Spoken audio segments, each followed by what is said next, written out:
Welcome guys. Integrated pest management के इस topic को हम लोग आज आगे बढ़ाते हैं। उससे पहले हम लोग इस चैप्टर में क्या कुछ कवर कर चुके हैं। हमने अभी तक जो कल्चरल कंट्रोल मेथड है वो पढ़ चुके हैं। इसके बाद में हमने जो बायोलॉजिकल कंट्रोल मेथड है वो भी पढ़ चुके हैं, ठीक है। उसके बाद में जो केमिकल कंट्रोल मेथड है वो भी हम लोग पढ़ चुके हैं। कुछ एक अलग चैप्टर्स हैं उनमें हम लोग पढ़ चुके हैं, ठीक। इसके बाद में हमने इसी चैप्टर में क्या पढ़ा है, physical and mechanical control method of insect pest, उसको हम लोग पढ़ चुके हैं। तो आज हम लोग जिस टॉपिक पे बात करने वाले हैं वो है बेसिकली लीगल कंट्रोल, ठीक। लीगल कंट्रोल का जो टॉपिक है, इसको पढ़ने से पहले हम लोग एक कंडीशन जो है उसे एज्यूम करते हैं, ठीक है। या आपने देखा भी होगा कि जो एयरपोर्ट होता है, जो पैसेंजर्स होते हैं एयरपोर्ट पे, ठीक है, जो कि क्या कर रहे हैं, ट्रैवल कर रहे होते हैं एक कंट्री से दूसरी कंट्री में, तो वहां पर उनके सामान की चेकिंग की जाती है। उनके पास जो भी लगेज होता है उसकी चेकिंग की जाती होती है, ठीक।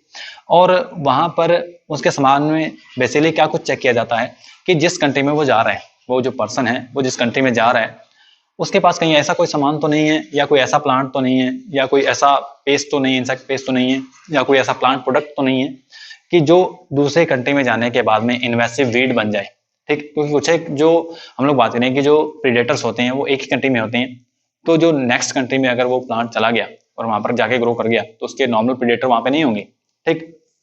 तो वहां पर वो वीड बन सकता है, इसलिए जो सामान होता है उसकी चेकिंग वगैरह चलती रहती है।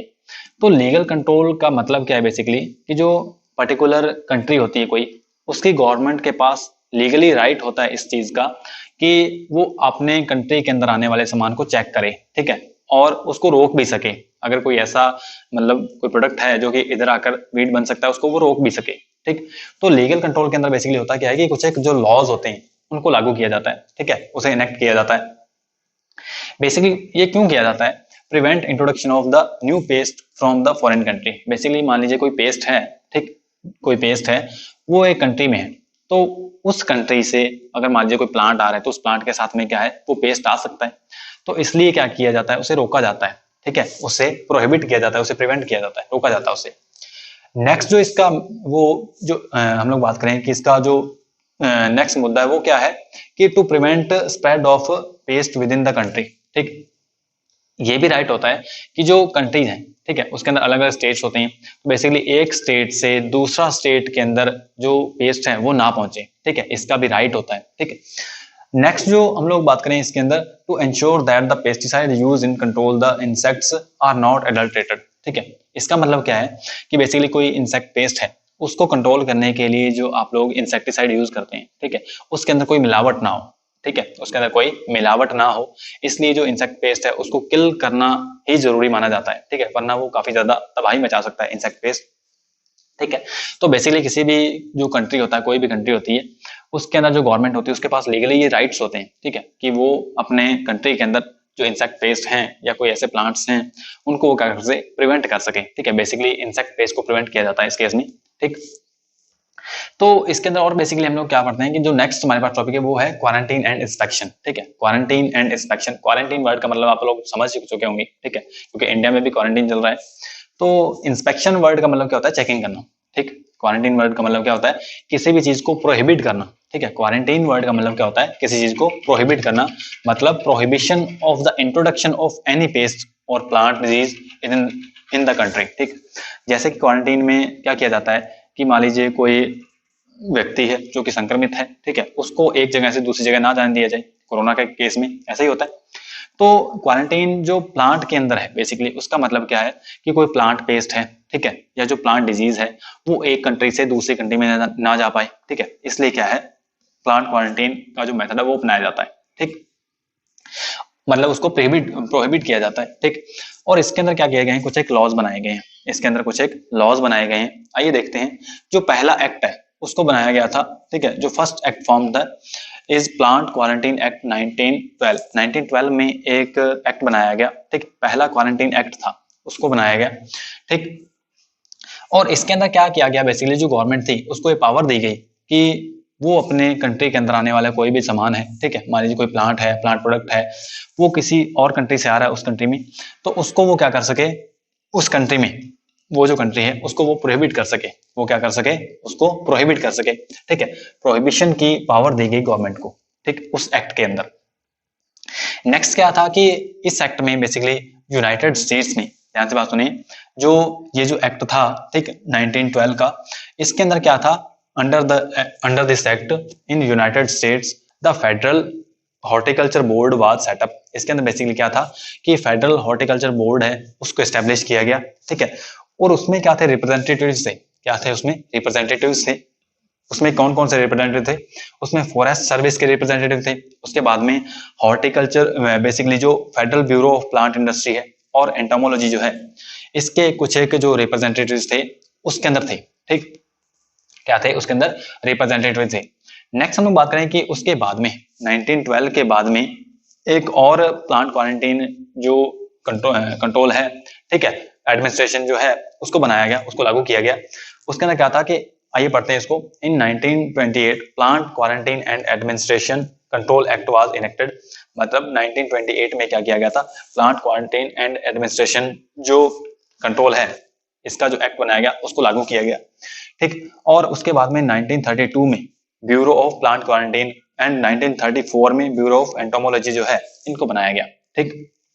तो लगातार आप देख रहे हैं कि कुछ एक लॉज बनी, ठीक है, और उनको लागू किया गया ताकि कोई भी कंट्री जो है उससे कोई इंसेक्ट पेस्ट या कोई प्लांट डिजीज, ठीक है, या कोई वीड अपनी कंट्री में ना आ जाए, ठीक। उसके अंदर ये गवर्नमेंट को पावर दी गई। नेक्स्ट हम लोग बात करते हैं कि ये जो बेसिकली ये जो बनाए गए थे, ये जो लॉज बनाए गए थे, इनको इनेक्ट किया गया था, इसका मेन मकसद क्या था, ठीक, इनका मेन मकसद क्या था। तो इसके अंदर क्या था, basically to check the plant materials, ships, passengers and foreign mail packages so that they may not carry the pest, ठीक है। मतलब कोई भी कंट्री है वहां पर कोई सामान इंपोर्ट हो रहा है, ठीक, कोई अदर कंट्री से कोई सामान जो है वो इंपोर्ट हो रहा है, तो उसके अंदर बेसिकली ये जो पावर दी गई कि जो आपका क्या है, जो मटेरियल है जो कि अदर कंट्री से आ रहा है, ठीक है, उसके अंदर जो शिप्स हैं, पैसेंजर्स वगैरह हैं, कोई प्लांट है या प्लांट प्रोडक्ट है, आप उसको चेक कर सकते हैं, ठीक, और आपकी मर्जी हो तो भी वो आपके कंट्री में आएगा, ठीक। तो उसके अंदर क्या किया गया, बेसिकली ये जो चीज है उसको बनाया गया, ठीक है। और बेसिकली जो फॉरेन मेल्स होते हैं, फॉरेन मेल जो पैकेजेस होते हैं उनको चेक करने का जो प्रावधान है वो बनाया गया, ठीक, ताकि कोई भी वीड वगैरह है या जो इंसेक्ट पेस्ट है वो कंट्री में ना आ जाए, ठीक है। तो नेक्स्ट जो इसका मकसद था वो क्या था, regulation of quarantine movement of nursery from abroad, ठीक है। मतलब जो कोई भी जो नर्सरी है, ठीक है, वहां से भी कोई क्वारंटाइन जो प्लांट है, जो प्लांट वीड है, ठीक है, वो किसी और कंट्री में ना आ जाए, क्लियर। नेक्स्ट जो इसका मकसद था वो क्या था, उसको जो इंटर स्टेट मूवमेंट होती है किसी भी प्लांट है, किसी भी थिंग की, ठीक है, जैसे प्लांट है या प्लांट प्रोडक्ट है, बेसिकली हम लोग इसमें इंसेक्ट पेस्ट, प्लांट है या फिर प्लांट प्रोडक्ट, इन्हीं बारे में बात करते हैं, इन्हीं चीजों के बारे में बात करते हैं।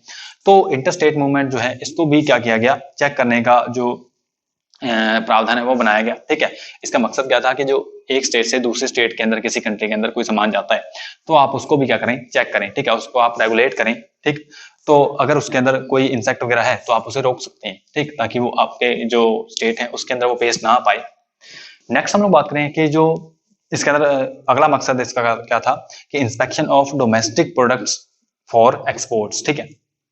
मान लीजिए कोई डोमेस्टिक प्रोडक्ट है इसी कंट्री का है, ठीक है, और इस कंट्री के अंदर कोई मान लीजिए प्लांट है, प्लांट प्रोडक्ट है, ठीक है, कोई फ्रूट वगैरह है, उसका आप क्या करें, उसकी चेकिंग करें, ठीक है, उसकी आप चेकिंग करें। नेक्स्ट जो इसका मकसद वो क्या था कि control of specific insect pest and weeds, मतलब जो इंसेक्ट पेस्ट होते हैं, ठीक है, जो वीड्स होती हैं, इनको आप कंट्रोल करें, क्लियर। तो बेसिकली इस पर्टिकुलर लेक्चर में हमने क्या देखा कि कुछ एक लॉज बनाए गए, ठीक है, लीगल कंट्रोल के अंदर, और उन लॉज के अंदर गवर्नमेंट को ये पावर दी गई कि वो क्या करें, रेगुलेशन कर सके अपनी कंट्री के अंदर आने वाले कोई भी चीज है, ठीक है, प्लांट है, प्लांट प्रोडक्ट है, इंसेक्ट पेस्ट है, ठीक, इन चीजों को आप रेगुलेट कर सके। नेक्स्ट लेक्चर के अंदर हम लोग क्या करेंगे कि इसके बारे में थोड़ा और डीप में बात करेंगे, लीगल कंट्रोल के इस टॉपिक में। आइए बात करते हैं हम लोग रिक्वायरमेंट्स ऑफ क्वारंटीन के इस टॉपिक पे। तो मतलब रिक्वायरमेंट क्या कुछ होनी चाहिए क्वारंटीन के लिए, ठीक। तो जो कंसर्न पेस्ट है, ठीक है, वो क्या होना चाहिए, काफी ज्यादा घातक होना चाहिए। कंसर्न जो पेस्ट है वो क्या होना चाहिए, काफी ज्यादा घातक होना चाहिए आपके लिए, इसलिए आप उसको क्वारंटीन करना चाहेंगे, ठीक है। ये उसकी क्या है, रिक्वायरमेंट है बेसिकली क्वारंटीन करने की।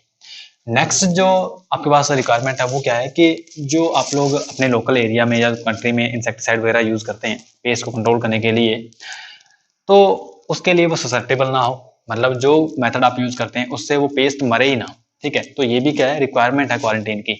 अगर आपके जो मेथड्स हैं वो प्रभावी हैं, ठीक है, वो अफेक्ट कर सकते हैं इंसेक्ट पेस्ट को, मार सकते हैं, तो क्वारंटाइन करने की कोई जरूरत नहीं है। ठीक, नेक्स्ट हम लोग बात करें कि जो रिक्वायरमेंट है वो क्या है कि जो एम है क्वारंटीन का, जो एम है क्वारंटीन का जिसके अंदर आप किसी भी इंसेक्ट पेस्ट को प्रोहिबिट कर रहे हैं वो आपका अचीव होना चाहिए।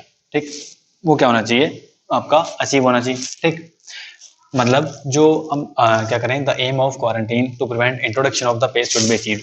इसके अंदर क्या है कि आपका जो एम है बेसिकली, ठीक है, कि वो जो इंसेक्ट पेस्ट है इस पर्टिकुलर रीजन में ना आए, तो आपका जो एम है वो अचीव होना चाहिए। ठीक, अगर मान लीजिए आपका एम है अचीव नहीं होता है तो क्वारंटीन कैसा क्वारंटीन फिर वो। ठीक, तो नेक्स्ट हम लोग बात करें कि इसका जो फोर्थ पॉइंट है वो क्या है, इकोनॉमिक गेन जो होना चाहिए आपका। ठीक है, बेसिकली कोई अगर लॉ बनाया जाता है, ठीक है, अगर क्वारंटीन किया जाता है किसी चीज को तो उसके अंदर काफी ज्यादा खर्चा आ जाता है। ठीक है, कोई एक्ट बनाने में, ठीक है, उसको इन्फोर्स करने में, उसको लागू करने में काफी ज्यादा खर्चा आता है।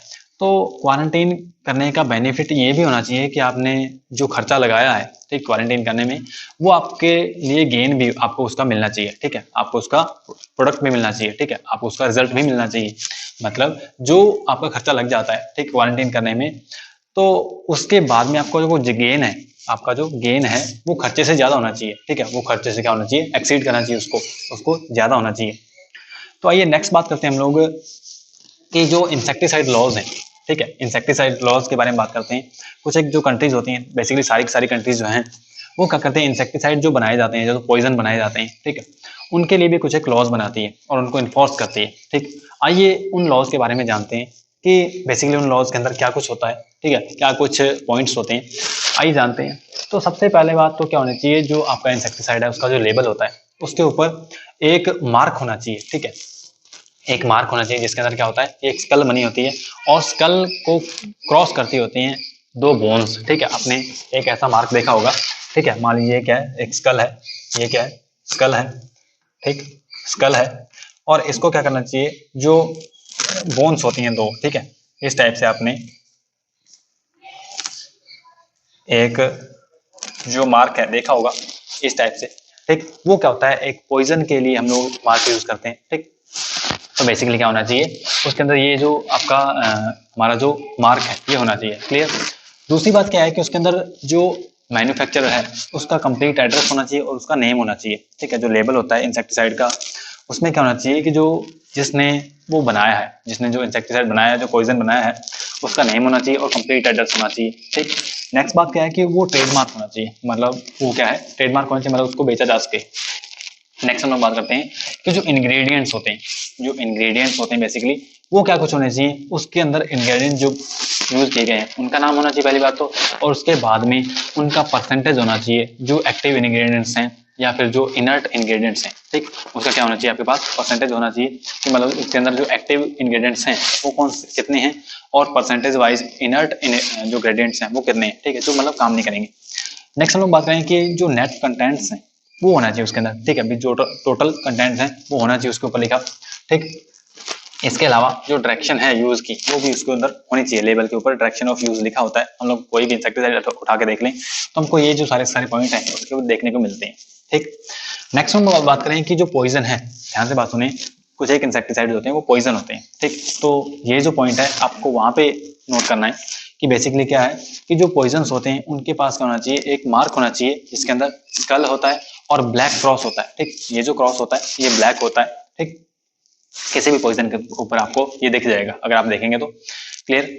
और अगर मान लीजिए जो इन्फॉर्मेशन है, ये जो ऊपर इन्फॉर्मेशन बताई गई है, नेम, ठीक है, इंग्रेडिएंट्स वगैरह और टोटल नेट कंटेंट, ठीक है, अगर ये मान लीजिए कोई फॉल्स होती है, अगर ये मतलब झूठी इन्फॉर्मेशन होती है तो वहां पर क्या है कि आपका जो इंसेक्टिसाइड है वो मिस ब्रांडेड किया जा सकता है, वो क्या है, मिस ब्रांडेड हो सकता है। ठीक, इसके अलावा अगर कोई वायलेशन होता है, ठीक है, अगर कोई प्रॉब्लम ज्यादा हो जाती है तब डीलर या फिर जो मैन्युफैक्चरर है उसको फाइन भी लगाया जा सकता है। ठीक, जो आपका पॉइजन है अगर वहां पर कोई ज्यादा शिकायत आती है उसके केस में तो जो मैन्युफैक्चरर है या फिर जो डीलर है उसके खिलाफ केस भी हो सकता है और उसको फाइन भी लगाया जा सकता है। ठीक, नेक्स्ट हम लोग बात करें कि जो इंडियन गवर्नमेंट जो है, जो इंडियन गवर्नमेंट है उसने क्या किया है कि क्वारंटीन करने के लिए, ठीक है, in order to prevent the foreign pest Indian government enacted in law in 1914। ठीक है, 1914 के अंदर क्या किया, इंडियन गवर्नमेंट ने भी जो एक एक्ट हम बोल सकते हैं, एक लॉ है उसको पास किया। ठीक, उसे क्या बोला गया, डिस्ट्रक्टिव इंसेक्ट पेस्ट एक्ट बोला गया। ठीक है, 1914 में इसको इनेक्टेड किया गया और इसको लागू किया गया कब, इन्फोर्स किया गया 1925 में।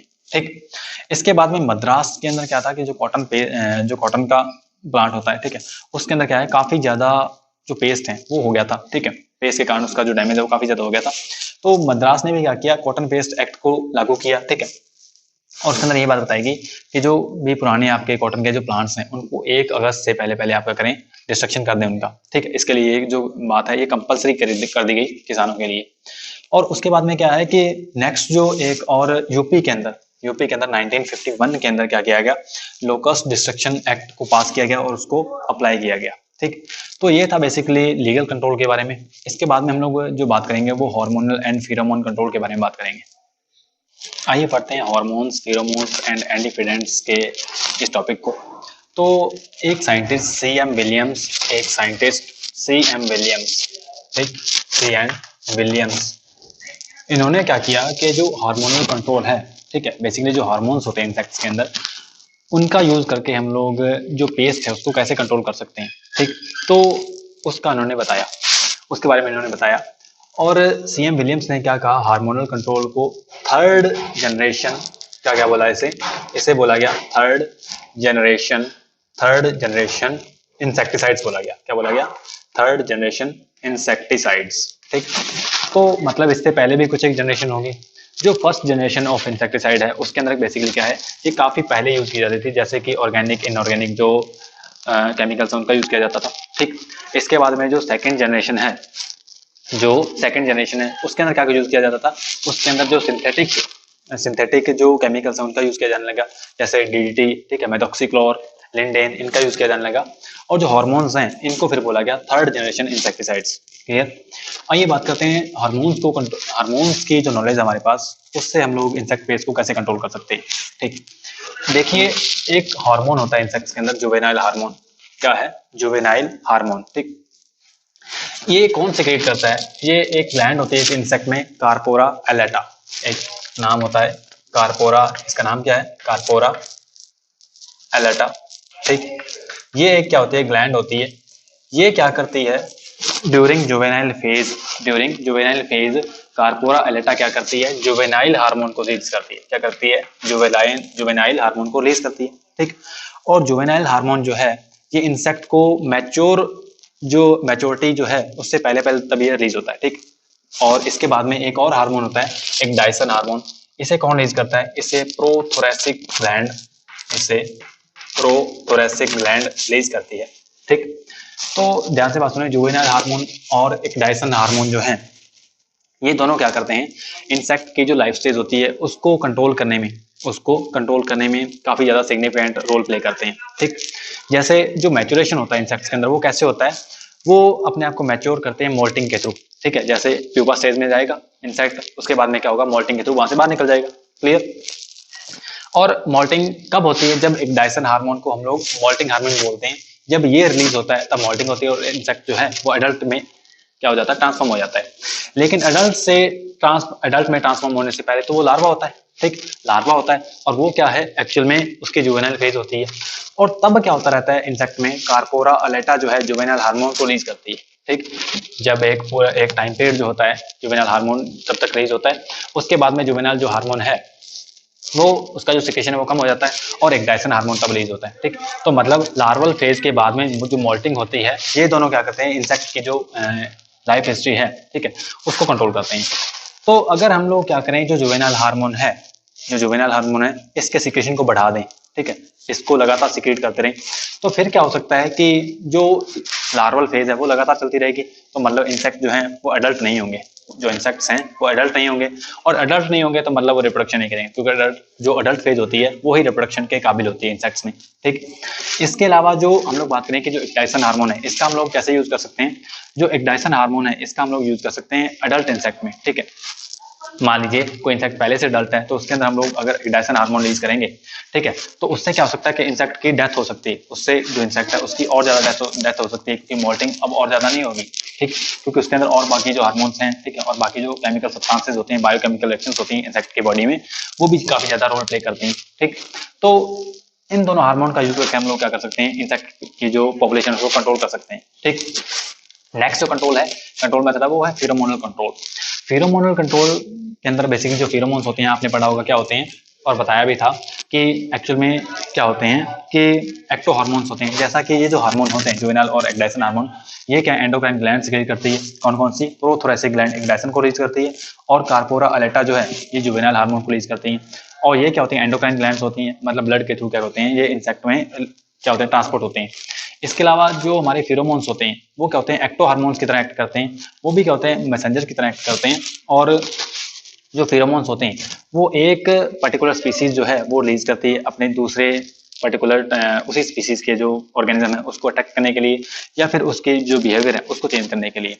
तो ये बात करते हैं जो सेक्स फेरोमोन्स होते हैं, ये बेसिकली दो टाइप में हमने डिवाइड किया, सेक्स फेरोमोन्स और एग्रीगेटिंग फेरोमोन्स। ठीक, जो सेक्स फेरोमोन्स हैं, जब कोई पर्टिकुलर एक इंडिविजुअल सेक्स फेरोमोन्स को रिलीज करता है तो उसके रिस्पॉन्स में जो नेक्स्ट इंडिविजुअल होता है उसी स्पीसीज का, वो क्या होता है, उसके अंदर रिप्रोडक्शन की जो एबिलिटी है वो उसके अंदर क्या हो जाती है, रिप्रोडक्शन की जो हम लोग बात करें अराउजल है वो होता है इसमें।